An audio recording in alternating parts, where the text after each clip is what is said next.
Hello, and welcome back to Navigational Mind. I'm Dr. Toy Oyelese, still here in Kelowna, still fiddling with my microphone cables more than I'd like to admit. Today, we're exploring something I think shapes the very fabric of who we are, but often operates quietly in the background. Direction. You know, direction isn't just some motivational poster. Set your goals and crush them. No, it's more subtle, like a gravitational pull inside your mind. It's what tells you, even before you make a single decision, where things seem to want to move. I find, after all these years working with people, and with myself to be honest, that direction is the internal orientation that sits beneath our choices. If you're stable in your direction, your identity feels stable, almost as if the furniture in your house is exactly where it belongs. But when that direction gets fuzzy or collapses, it's like someone spun you around in the dark. You don't just lose your way, you lose something of yourself. And the trickiest part? We like to think we simply choose our direction. Pick a path, make a plan, done. But really, it's almost the opposite. Direction emerges from the way our whole system organizes itself. It isn't so much about brute force or willpower. It's this emerging sense, like discovering, not commanding, where things want to go inside you. I remember my first winter after moving to Canada from Nigeria.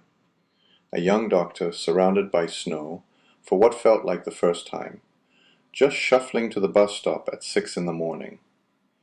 I thought I was just homesick, but honestly, what I was really missing was direction. I didn't know what I was orienting my life toward anymore.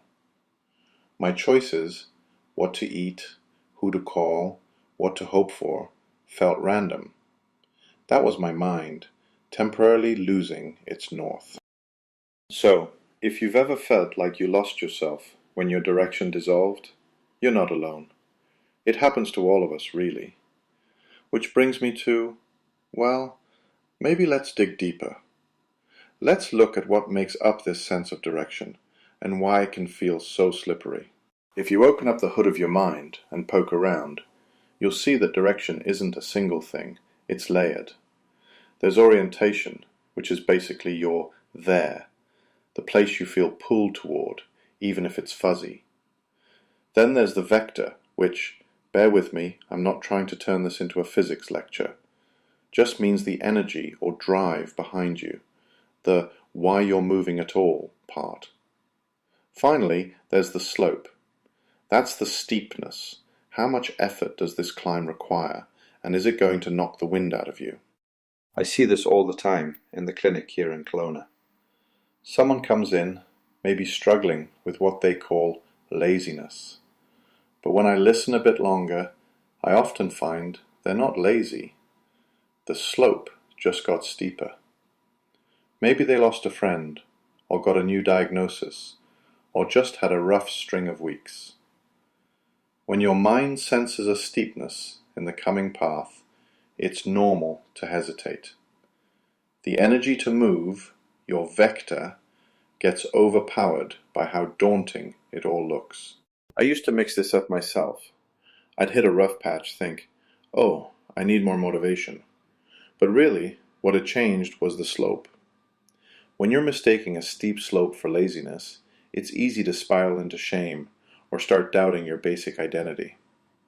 That's a tough place, because once you lose faith in your direction, the mind's whole navigation system can stall out. I've noticed, for many patients and for myself, that you can spot a real shift in direction, not when people suddenly try harder, but when the slope softens in their mind. Suddenly, energy returns, choices feel clearer, and, as we talked about a couple of episodes ago, with the idea of residence in the mind, the internal voices don't have to shout as much.